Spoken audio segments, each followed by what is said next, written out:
with your host, Ines Simpson. This is the show that talks to everyone, from the experienced practitioner to the cautiously curious, and yes, even the skeptics. Now, here's Ines Simpson. Hello and welcome back to Hypnosis Everywhere, and it's just me and Martin today. So my sidekick, say hello. Hello. No, he's not done because I'm going to make him talk a lot. Anyway, today we're sort of just doing a show alone because we wanted to get a little bit back to why we're doing this, and called the Hypnosis Everywhere. The show is called Hypnosis Everywhere because I've been talking to everybody around the world, but there's not only that. It's about that it is everywhere in our daily lives. It's everywhere you look. And it's the perceptions that many people have of hypnosis are totally erroneous. And I've been addressing that pretty much the whole year. And best thing about this is if you understand and you become aware of your own mind and that you are bypassing that critical factor all the time with any of the negative things, even while you're watching TV and all those other things we've already talked about. Martin, do you think I need to address that a little more? Funny, I thought I was going to have something to say here. So no, here we're going to we go. do the show. The thing is, we couldn't be bothered to get a guest. Guests, that's such a problem, you know. So we're just going to do the rest of the show in complete silence, which will be new for a podcast. The show is called Hypnosis Everywhere because you have this strange belief that hypnosis is a natural part of us and that it's happening all the time.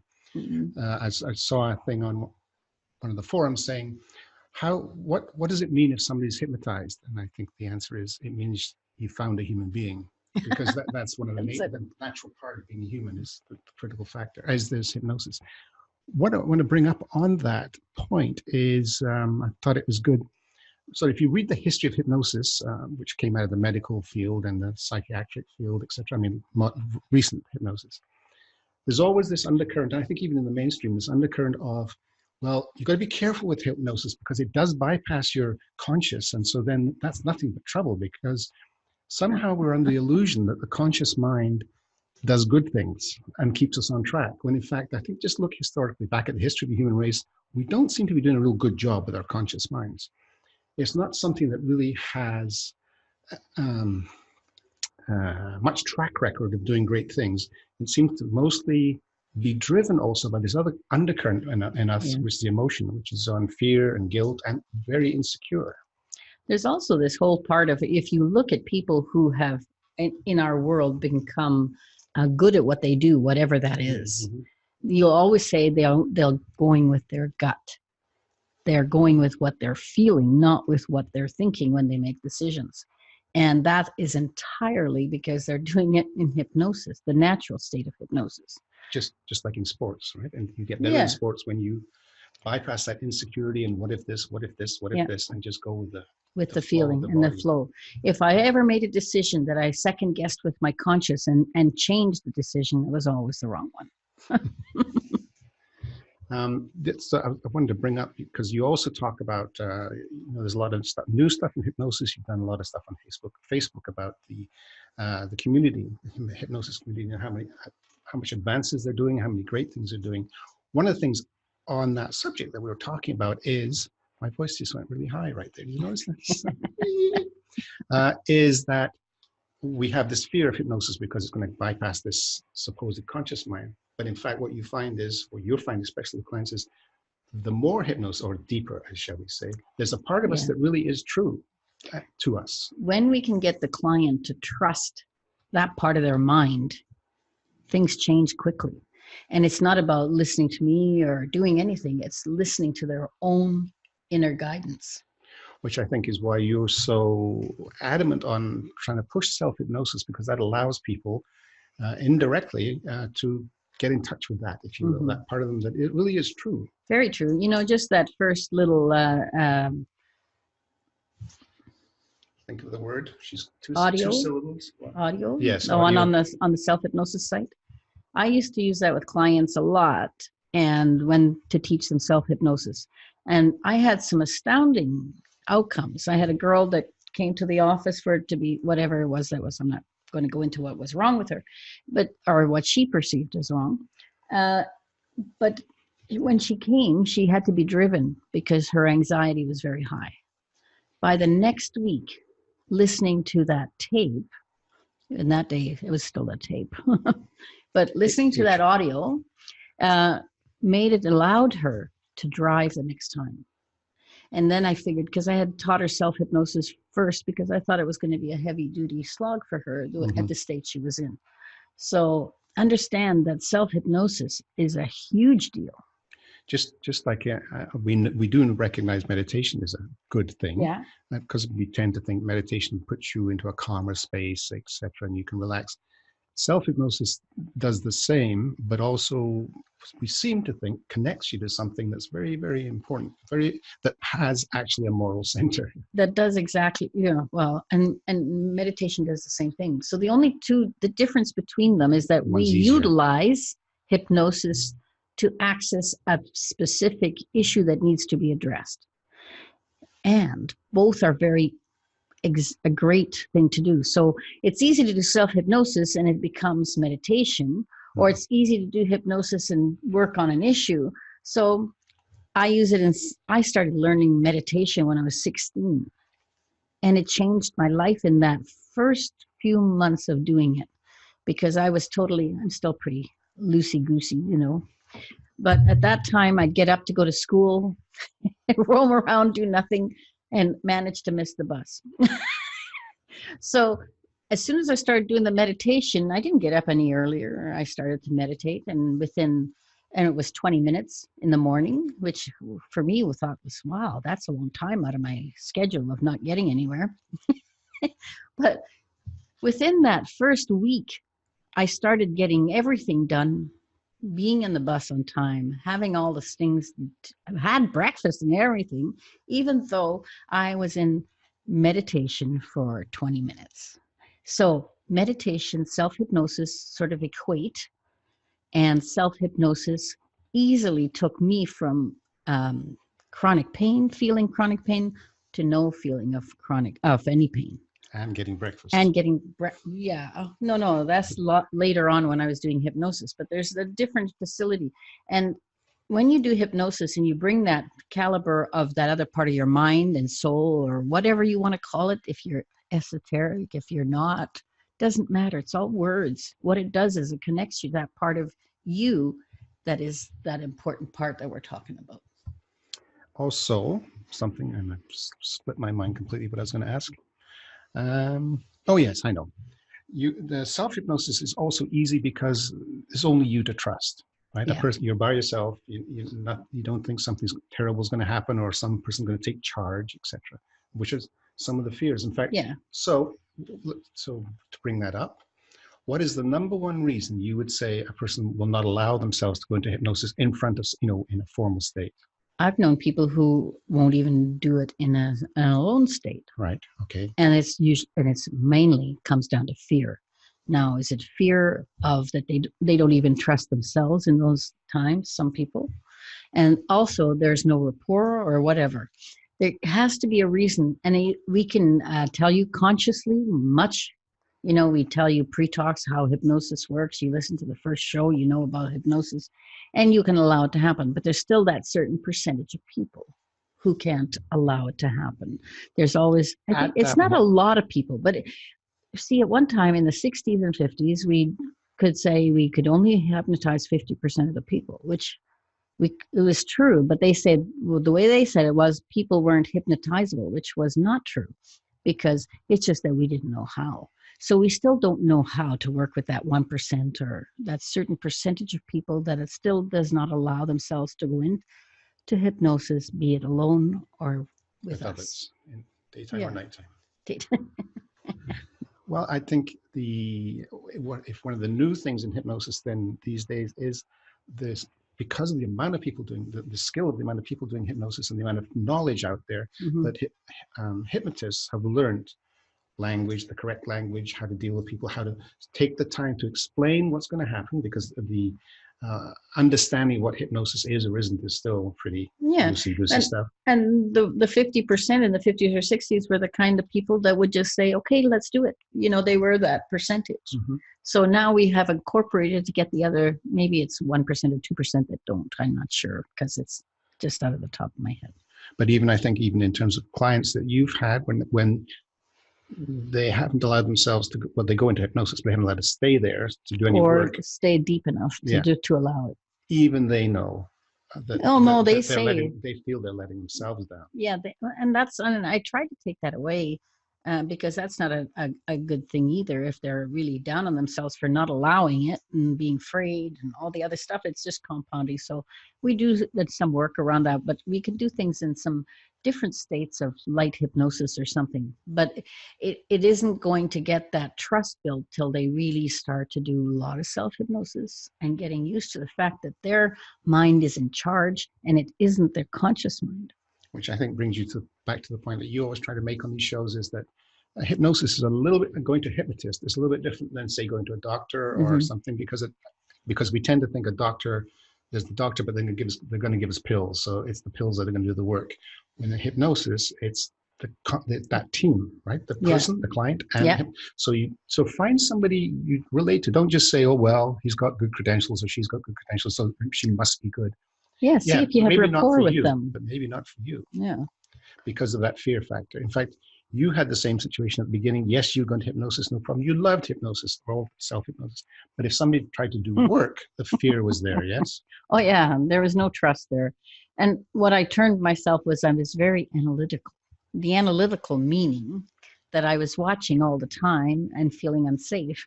And if I knew everything that was going on, I'd be safe. Jeez, we've only got 2 minutes left. We just started. Anyway, so understand it's a human thing. It's not wrong. It's not right. It's just what is being fearful of allowing yourself to go into hypnosis. It's a normal thing for most people. But most people will eventually get through that and understand. And once they establish that trust with their inner mind, it's gold. They can do so much. That's right. So to get back quickly to what's new in the new world of hypnosis, also because they know how to work, they're discovering, if you will, new states. Well, they're not discovering, their states. They're all there. But we'll be able to access them in a much more profound way. And there are interesting things happening in these deeper states. And a lot of people say you don't need a deep state, so you can do it. And yes, you can do things. But is you're going to get the most amount of people or the most amount done? Not necessarily. And I think it depends on the person. So we're going to talk a little more about, I think we need a 2-hour show today. Anyway, we'll see you in a few minutes. No, not a few minutes. Yes. Yeah? I need some help today. We'll see you on the other side anyway. Please call into 1-866-472-5792. That's 1-866-472-5792. You may also send an email to Ines, that's INES, at InesSimpson.com. Now, back to this week's program. Well, welcome back. And I have to say, first thing, happy birthday to James Esdale. Now, you probably don't even know who that is, but it's the guy who not developed, because there's no such thing, is discovered that we had this ability to allow in surgery or anything, no discomfort, stop bleeding, start bleeding when it was needed, all these things. And that was in the 1800s before they had anesthesia. So, or TV. Well, obviously. But he was so adept at this. It took a long time the first time he did it, maybe 10, 12 days to get the person into a state that they could learn to take themselves into that state. Or they allowed him. Now, for 12 days, he obviously didn't do it all by himself. He had some helpers. But the whole idea was that he went to the British Medical Association at that time and said, look, these people don't have to have pain. And what they said to him was, if God didn't want them to have pain, he would have made it that way.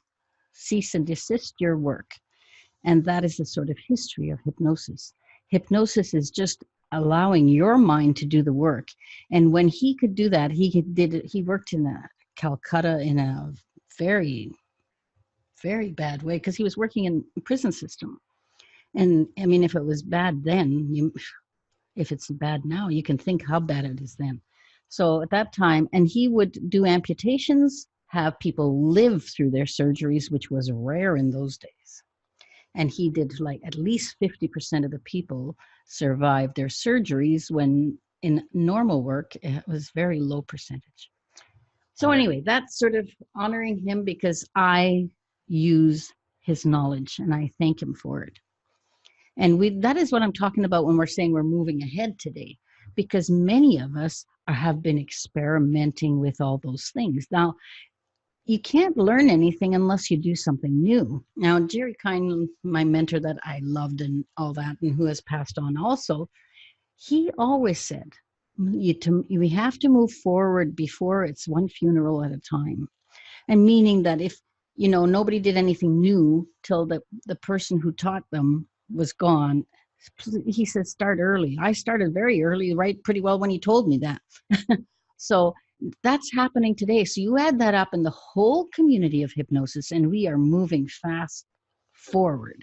And we all say a slightly different thing, and we all say everything because our perceptions are always ours alone. So if you agree with me, you'll think I'm wonderful. And if you don't, then you'll say, well, she doesn't know a thing. And that's okay, because that's your perception. It's your truth, not mine. And I'm not hurt by that. So, Martin. But don't send any emails because she won't read them. Martin, just. Oh, yes.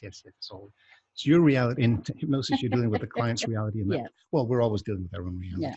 But that just to kind of finish up what I was saying before the break, was that there's different levels, let's say, of hypnosis being found. And a deeper means in terms of hypnosis is that you become more susceptible. That is what it said. But what you're finding is in these different levels, there's different things can be done. Esdale, for instance, you can do operations, and not to malign the medical profession, because we've come full circle. Hypnosis came out of the medical profession. Now it's back in the hospitals. They're using the hospitals for surgery again, etc.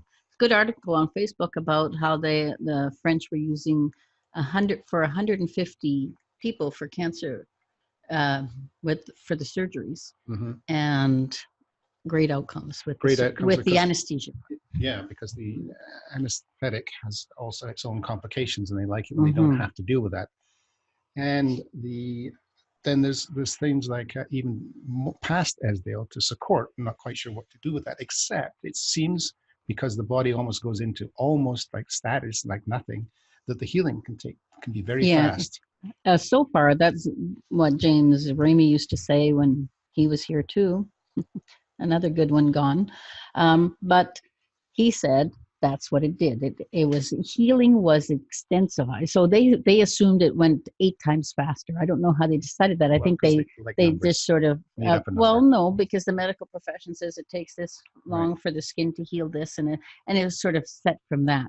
But we know that's not really true, because I have done that myself when I'm in self-hypnosis, got a cup to close up in an hour. Those sort of things, your mind can do much better than what we think it can do. And we're going to touch on that a little bit more later.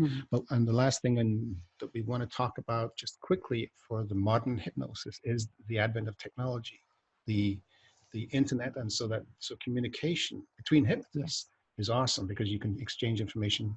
You can even sit in on sessions, not clients, but when people are doing their experiments. So, and I think that spreads the knowledge immensely. And a lot of us get together to do that experimentation today. We couldn't do that before. But the internet has pros and cons. So you're going to get good information or bad information, and you need to discern what that is. And now, like I said, it's going to be your perception. Yeah, I guess because there's internet, there's all these 24 hours to certification, or learn hypnosis in 5 minutes with my YouTube video. There's always going to be that stuff. But there's a tremendous amount of really good stuff out there. Yeah. And I don't think it takes that much perception to figure out what's really, really good out there. I think if you listen to that gut part of you, you'll know. That's right. If you listen to your conscious mind, at least check distracted. In with the other part. Yeah. Are you being manipulated or aren't you being manipulated is one of the things. Yeah. Because hypnosis is everywhere in everything. Correct. Because it's the human mind. Yeah. And it's our inclination to try and manipulate quite often. just sort of a natural reflex Yeah. of the conscious mind. Anyway. And lots of times it's with great intent because you believe in yourself, which is fine. Or you're fearful of the other, so you want to do something. Yeah, sometimes that's not so good, because if you're fearful of the other, it's fine if you're doing stuff because you believe in it. But if you're fearful and go against the other, that's kind of a negative way of doing things. Kind of. Let's move on. Yes. So the next thing we want to bring up is there's a movie out there, documentary, Heal. Let me just look at notes here. That Kelly Noonan is the person that did it, and they have all the usual suspects: Deepak Chopra, Marianne Williamson, Bernie Siegel, all these people. Anyway, we watched it. It's about what you talk about, actually. It's hypnosis and the way the body works. So what's your take on that? Well, there's a lot of good about the movie. There's some pros and cons. I think the movie, and I think I got this from you mostly because you as Martin. You the listener? The Martin. Moi. Like Martin's attitude towards it was, he said, "Oh, that's really good. That's an accurate statement." All that stuff. See, we do the thing discerning too. And are we right? Not necessarily. We may be. We're going to tell you what we believe, and then you talk about it. We'll talk about it. Now, Bruce Lipton was on this show too, and he's always been one of my great guys to listen to, because I remember when he first started and wrote Biology of Belief, I listened to him on Coast to Coast with Art Bell. And, I was really into that. Show right there. I loved it. Anyway, but when he was talking, I said, that's what I do with hypnosis. He's got it. Or at least I think he's got it, because it's matching my got it. Okay, so here's we're going to go through some of the things that were said on that show that I think, well, I know because you say them and you put them into practice. That's some great things. But if you watch that show, and what's her name? Kelly, very nice, but with the blonde hair, the nice teeth, and she seems to drive expensive cars and seems to live on the Santa Monica beach, from what I can tell, because there's always a beach there, and it's always Southern California. So if I was looking at, when I look at that, I think, well, what you need to do for healing is to live in Southern California, have a nice car, have very nice offices, be sort of middle class, ideally white, and things will work out for you. And I kind of get tired of that, because those movies do that. They have the Hollywood lights, they have the makeup, they have the hair. It's not about that, because the healing that is done, the miracle healing is done, it's done for the people on the streets, it's done in the ghettos, it's done in Syria.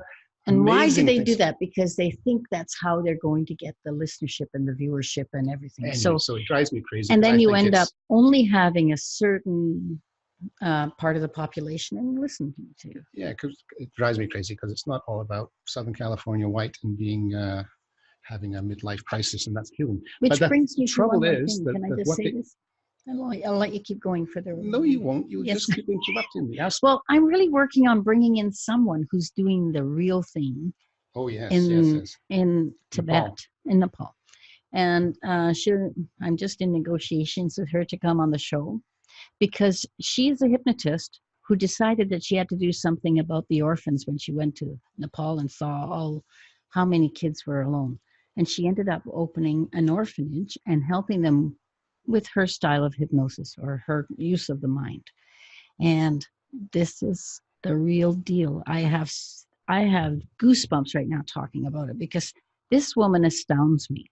I'll keep you posted when I can get her on. Because what she said was, well, I was in Nepal, or she's on a holiday there, or something, and she saw these kids in the streets and said to people, why are these kids in the streets? And they said, well, they got nowhere to go. She said, well, I'll take them in. And it's like anything. You can't take all these kids in. But she did. She didn't take them all in, but she takes in as many as she can and keeps taking in more. It's one of those things we all went, are you crazy? She lives in Germany, came back to Germany, got her money, went back, and just built that out of nothing. Yeah, out of nothing. And she's not exactly a totally wealthy. She's not, none of us have not eaten, at all. We usually have food and all that kind of stuff, but we're not millionaires or billionaires. And these are real people doing real hard work. And I think that's the challenge with the media and those kind of movies, is we tend to think, well, it's all in Southern California, it's all nice, and look how expensive these people are and the nice cars they drive. But the miracles are actually happening in places like Nepal, in Syria, in the ghettos, and every hypnotist office and every acupuncturist office, every sort of person helping someone. Just because they're not in front of the camera doesn't mean it's not happening. No. And we're not knocking them, because they are doing a good thing, and it was a good but there's the but there. Anyway, what else do you want to talk about now? Well, one of the big takeaways from that was, which you talk about a lot, is don't give your power away. Yeah. In that movie, and be on your own team in terms of healing. We're talking. Yeah, about I'm always talking about getting on your own medical team. Be part of your medical team. Don't just sit there and wait to be fixed. And the other thing they say is the mechanical model, that is the, if this is broken, we'll fix it. If that gear is not working, we'll just change the gear, has long been, well, it's been thrown out with quantum physics, but long been discarded, although the pharmaceutical companies haven't thought so. But in terms of healing, it's just think common sense stuff. We're not a machine. But then, so go to the power, and the power tends to be in the mind, because the mind and the emotion does everything. And to me, the mind is more than, it's not your brain, by the way. It is much more than that. So we'll talk a little bit about that, because guess what? We're going to break again and see you on the other side. Well, that was fast. All right, you're clear. Excellent. 72-5792. That's 1-866-472-5792. You may also send an email to Ines, that's INES, at InesSimpson.com. Now, back to this week's program. Well, hello and back again. And I'm going to pass it right over to Martin, because to keep up, he remembers where he was. So what I'd like to do, that Heal movie we were talking about, I've been talking about that basically, what were we talking about? Hold on, I'll get my notes and I'll tell you exactly what we're talking about. Oh, I can't remember. The mechanical model, don't give your power away, that's it. That's what it was, yeah. That the body isn't a machine, and there's a lot of stuff going on in your, whatever you want to call it, the mind-body connection that they talk about. And why we liked the movie is because a lot of the stuff they said is that you put into practice, you actually been doing that already. It's just like I said, it was too Hollywood for me, because it seems to suggest that it only happens in those nice places where the cameras are. And it costs a lot of money. And you make a lot of money, apparently, if you do it, because they all seem to have nice hair, nice offices, et cetera, whereas, in fact, most of the people doing the great work are streets, or they've got little offices somewhere. Yeah. And anyway, there's miracles happening. Just because the media is not focusing on it doesn't mean it's not happening. Doesn't mean there's more miracles than the bad stuff happening in the world. It's just the media tends to focus on bad stuff because we seem to want to watch it. There was an interesting aspect of that, though. The show was that they did show one person that didn't quite get there, right? Mm-hmm. She was having issues and it wasn't working too well. And that's why we say it's done by you. And if you're not allowing it, and she knew she had some aspects of not allowing, and they showed it on machines and things like that. And some of that does show on your brain waves, et cetera, and all those things. Of course, it's that we can, but it's us interpreting them that's the issue a lot of the time. Well, there's stuff you can see, put somebody in hypnosis and you put things on their brain and you can see the changes in the waves. But the changes in the waves aren't the thing that's causing, they're just a reaction to what's happening somewhere else. It's like the shadow. Looking at the shadow isn't the thing. It's the thing that's the thing. Anyway, so medical intervention is needed. Oh, okay, that's a good point. They brought up that the medical profession does wonderful things. They're doing great things. The pharmaceutical companies are not doing great things, but the medical profession as a whole is. And they do say, and the medical profession says this too, once we get to chronic stuff, chronic illnesses, fibromyalgia, labels they don't know what's caused. They call everything autoimmune today. They know there's something else going on that they can't fix because they can't find anything. And that's where these kind of processes really make a difference. Well, and not only that, I think if it's in conjunction, even when you are broken an arm or whatever, and you put a cast on it, it can heal much quicker doing with self-hypnosis or taking the emotion out of it. Do you know, by reducing a negative emotion around that pain, you can drop it at least 75%. Because a lot of pain is created by the emotion. You're tightening up all the angst around it, and I better hold my shoulder like this because it's done. And then you stress everything. Yeah, we're not really good at fixing ourselves because we haven't been trained. We've been trained to take the pill or do whatever. The other thing that comes up in these kind of movies is belief is everything, which is true. You can. If you don't have the belief, it definitely won't work. What you believe definitely makes a big difference. Yes. But there is, as in quantum physics, something called the uncertainty principle, which hasn't got anything to do with this, but it just sounds good. The uncertainty principle in that it's not the only thing. There's other things. There's always other things going on. Yeah. You can believe and believe and believe, and then still it doesn't quite, because there's other things we don't seem to be able to grasp that are going on. Yeah, faith is important, but there's also many other factors, because how many times has people gotten mad at God or whatever because their child died or this didn't work or that didn't work? There's more involved than just belief. And it's an important factor. And what that is not available, in my opinion, to the conscious mind. So yeah, not so much. Move on then. Next thing, Martin. But the other thing that comes up from that, especially in the chronic illnesses, is that the starting point is some emotion. Emotions Yes. are causing illness, dis-ease. Yes. And that's what you work on a lot, of course, with hypnosis, Yeah. to get to those emotions. Yeah, we just want to help achieve them. There was something very good in that show. I'm sure there was. What was it? I can't even remember the gentleman's name. Yeah. But he talked about forgiveness and what it really was. And that, please, if that's all you watch the show for, watch him and Bruce Lipton. Because they were good. Yeah, that guy. The one you're going to watch is that guy. That guy, That he guy. had Corn cobs? corn rose Whatever. or something. And I forgot his name. I'm so sorry. I'll have to watch the show again. Those are the minutiae that does not stay in this mind, because in my mind, I'm always a big picture and I always feel the thing instead of really taking notes like Martin. Here, Martin, you go. And the forgiveness, well, hypnosis is, that's the biggest, one of the biggest, it's one of the biggest tools in hypnosis, is to create forgiveness of self and others. And that seems to release a lot of things. And the illness, dis-ease, will go, because it's actually a compounded emotion. Yeah. And another good point they made was, so what they have a dissection of it. So you have something that's bugging you or something. And it may be when you're 4 or 6 or 8 or a suppressed memory of who knows. Mm-hmm. Who knows? But then it starts to build, and then it starts to spread. Accumulate. Other things attracting other issues, and then it slowly gets bigger. That's how phobias are built, and that's how, one after another, this happens, and all of a sudden, you have a panic attack, but you don't know where it's coming from. Or you have arthritis, because it will go for the weakest point in your body. Yeah. And so it's the bad knee, it's the immune system. Yeah. And that is not, the disease is not the immune system, it's something else. It's this energy, really, just our own energies causing these situations. And of course, today we're global. We get information from everywhere. We are inundated with information. And that's they say we're in fight or flight all the time. Okay, so you have a, what is that in here? Yeah.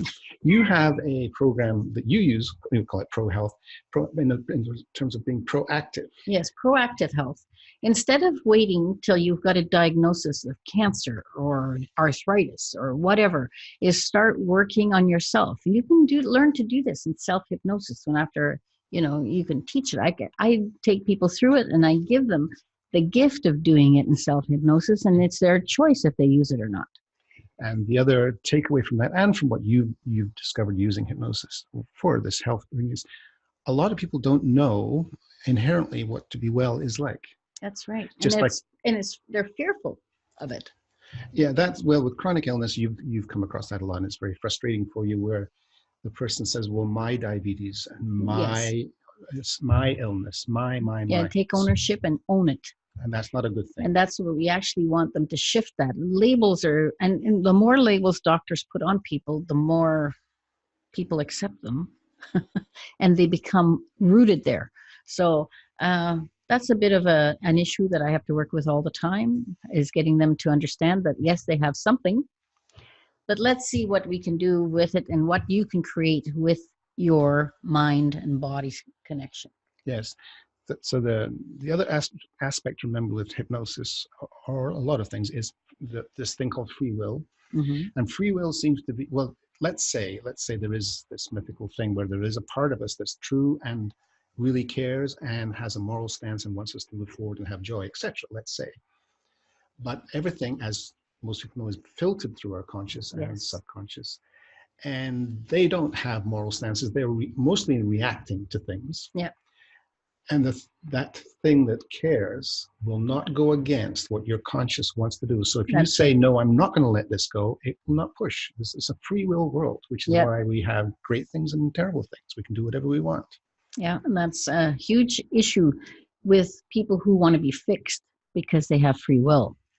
And if they're wanting to be fixed, a lot of the time they just won't take the responsibility to help themselves. I think that comes across in that movie, and certainly comes across in your work, is that it's not a simple step. Oh, then if the drugs won't work, I'm going to go get hypnosis, and that'll work for me. And then what, they sit in the chair and say, okay, fix me. Fix my mind for me. Come on, hurry up. They don't really, all of them, but there is a certain element that does that. And they abdicate responsibility. And I usually just send those people to work with someone else because I can't shift them. Oh, cruel. Well, it is. I used to feel bad, and I used to do that, and I'd hit my head against the wall and hit my head against the wall. I can't make the person do anything. So what is the point after that? But I think that's we do that, we all do that to some extent somewhere. We do. Well, I wish it wasn't like this. I wish they would fix it. How come it's me? And I think you look at anybody that's had severe, something big happen in their lives, or near-death experience or something, a lot of them come to the factor of, geez, you know what? I'm here because I put myself here. Not necessarily deliberately. No. But so if you take responsibility for the steps, in other words, instead of saying, I wish I wasn't here, or I wish it was better, say, well, okay, what steps, what steps do I need to take to get wherever it is I want to go? So then take your whole responsibility and move it forward. I remember I used to do brain state technology for a while, but I didn't like the technician part of it because I'm a hypnotist and I'm kind of out there floating around. And this was much too structured for me to be enjoying. But they had an 80% approximately great outcome. And hypnosis so far, we've have about at least 80% great outcome. The thing is that other 20% are the ones that are saying, fix me. I can't do anything. And that shows me that the machines couldn't do anything either. But that is an education or societal problem. It's people say that because that's what they were taught. Yeah. If you do this, if you take this, this happens. If you take this, this happens. You're not part of it. And we're brought up in education, in the medical community, we're brought up to believe they are fixing us. It's up, we just sit there and let the things happen to us. Where in hypnosis, we get you to fix yourself. We help you get there and we help you do the work, but we are not the ones doing it. Yes, and that is something that people bring to hypnosis, is that seems like a lot of work. I don't want to be involved. Could you just fix this? And so if you don't take responsibility, you've abdicated responsibility. Here's the thing, you've abdicated responsibility to whom? Because if you haven't made a choice, you've made a choice. That's right. So that means somebody else is making that choice. And it's not, they don't care about what you want because they care about what they want. So it's good to take responsibility. Yeah. Otherwise, you like Martin says, you make a choice even if you didn't make one on purpose. And the thing that also comes to take away from that movie, and what you do and what people come to understand when they work with you, is that it's not one thing. No. Okay, I have this, whatever it is, doesn't matter, anxiety, whatever, phobia, and I want the pill, whether it's called hypnosis or whatever, to make it go away. But it's never that. It's because that person is creating it. So that person has to do a lot of things to make it change, to get back. We've had quite a lot of miracles in the alternative medicine in place. We have constant miracles, people, cancer disappearing, all those things. But it isn't us.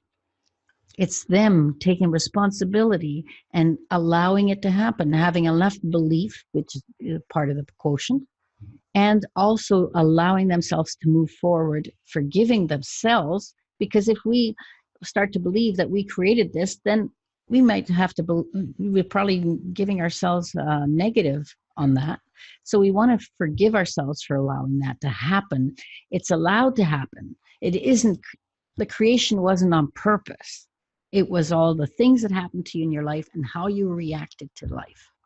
And that's funny, consciously or logically you think forgiveness, what big deal, forgiveness, what? Yeah, how can I forgive that person? It's one of the hardest things for a human to do, not to forgive the other person. That's hard. To forgive themselves. Themselves is the hardest one, which is strange. And that is one of the magic pills, actually, isn't it? The placebo to everything. Oh, placebos we could have talked about. Yeah, I know. We're going to run out of time. Anyway, guess what? Do we have another section? We're going to break anyway. Talk to you in one more section. Bye. You're listening to Hypnosis Everywhere, the Simpson Protocol. To reach the show today, please call into 1-866-472-5792. That's 1-866-472-5792. You may also send an email to Ines, that's INES, at InesSimpson.com. Now, back to this week's program. Well, welcome back. And we feel like we have no time here. So we're going to actually put another show somewhere along the line here that we haven't already booked with a guest and come do another one of these shows.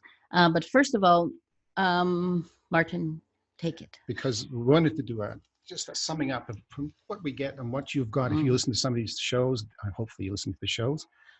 And for those of you that haven't, we know who you are. So we'll be talking to you. Just a sum up of what's coming out of that. Like, for instance, that hypnosis is everywhere. Be aware of it in terms of use and misuse. And it's not a good thing or bad thing, just as long as you're aware. It just is there every time and everywhere. And the things from the healing, the other thing I forgot to mention was, of course, what's the thing that does the healing? It's the body, your body. The body, mind, spirit, whatever. The whole body mind connection, as they say on that. Yeah, but it's the whole.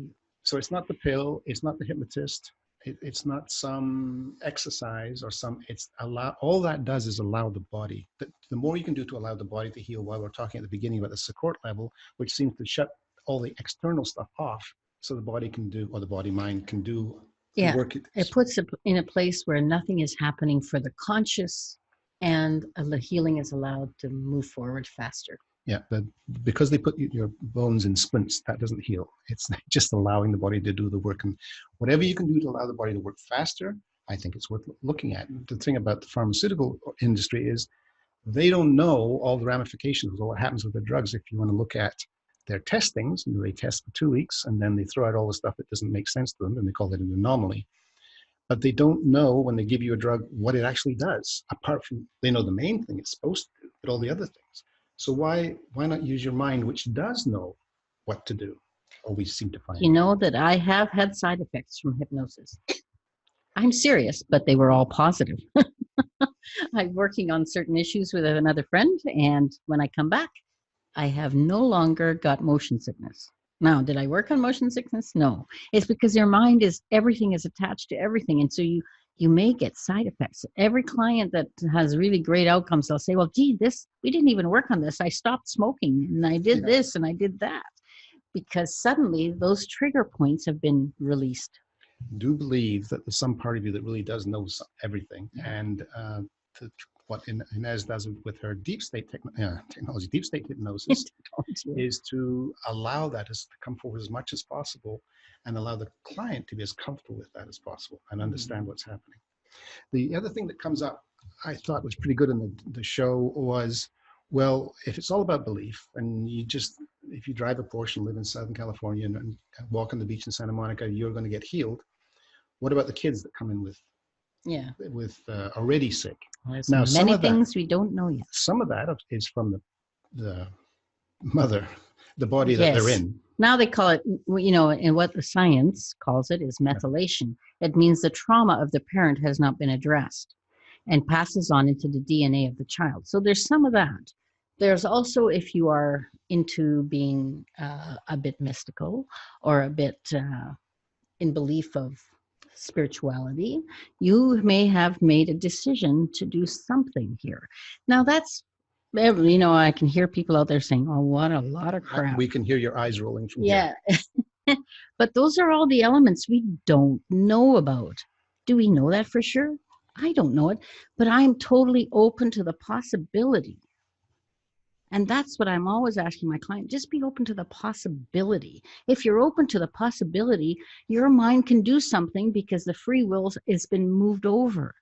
You've said, yes, I'm willing, right? Yeah, to give up to what I was shown to be in my best interests. There was one other good thing that they said, well, there was probably a few good things, but the things there was, she I don't know who she was either, because as usual, I've forgotten.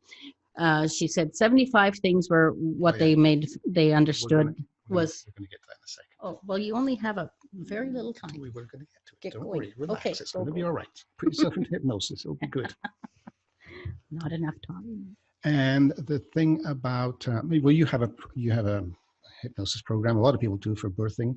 And what that does is connect with the baby and the embryo at that stage and see if there's something going on that we can work with. Yeah, we're still not, we have capabilities, but we're not real good at it yet. And one thing we didn't bring because it depends on the person's conscious again and how much free will they're going to have to do all this stuff. You can't say, when you're doing hypnosis, you can't say, you're going to get this, you're going to get this, you're going to get this. Bang on the table. Because that depends on them. That's right. One other thing we didn't touch on right at the beginning we want to mention was that one of the things we've learned, apart from that you can hypnotize probably pretty much anybody if you just learn their language, etc., is that it used to be considered a certain amount of intelligence or age. There's just no way you could put them. They could put themselves in hypnosis because that's natural, but you can do formal work with them. Yeah, and that was erroneous too. I mean, yes, generally, yes, a 15-year-old will have less baggage than an 80-year-old, and that'll make a difference in their perception. But once they've allowed that to happen, they're just as easy to put in hypnosis as anyone else. And all those things, but we've discovered that it's always about educating the client and allowing them to get to that place of letting go. And somebody asked us about, well, what about if you have Alzheimer's or whatever? What's interesting, it seems, we haven't, and this is something new we're looking at, right? Hypnosis, is sometimes it seems there's a disconnection and you just cannot connect to that part that is going to do the work, because it's somehow as if they've lost that signal or something, right? It's weird. Yeah, and we haven't figured that out yet. How to do that? No, we figured out, we have helped people with dementia and Alzheimer's, but not everyone, and there's no rules. We don't really know yet. We haven't done it enough. And then we can always explore surrogacy hypnosis. Yes. Anyway, you're going to say in the movie, what she made a good point is, it's never one thing, but there's always a certain things that people do that help most people. Yeah. And I'm passing her a piece of paper which has the script on it, so she can read it. So it's of course diet, and of course that has to be figured out for each person. It's not the same. Taking responsibility, here I go rant, and exercise, which I need some more ranting about to me. Examining the suppressed hidden emotions, changing your story, changing and embracing positive environment, what you watch, who you associate, what you read. Input gives output, and having a reason for the change. Now, that's actually a lot of stuff. That's a lot of stuff. A lot of work. If you're coming from zero. Right? You're coming from zero. But I think we understand that diet's important. I think that's kind of a given on the Health and Wellness channel. And we understand that the environment, so what your environment is in terms of air, etc. But also be careful. Your environment is who you're with. Yeah, who you're with. Because if you want to change, if you want to make any big change in your life, here's an easy thing. Change what you read, change what you watch, change who you listen to. In other words, listen to and read what you want. Move that way. For someone with fibromyalgia, for instance, most of the time it's because they've been the helper to everyone except themselves. Yeah. And that kind of thing. So now you need to start taking some responsibility and saying no. And allowing yourself to say, I am important. Yes, I'm as important as them. And right now I'm taking care of me. And so that self-hypnosis will help. Go to the self-hypnosis site that you have, because it gives you time for yourself and allows that part of you to come forward and say, no, you are important and you deserve. Well, I guess we're getting near the end of the show and it's not long enough. But next week we have Daniel Gamet. Am I saying that right? I'm butchering his name. I'm sorry. But he's from the Middle East. And this is about Hypnosis Everywhere and how it's done and who's doing it. Thanks. We'll see you next week.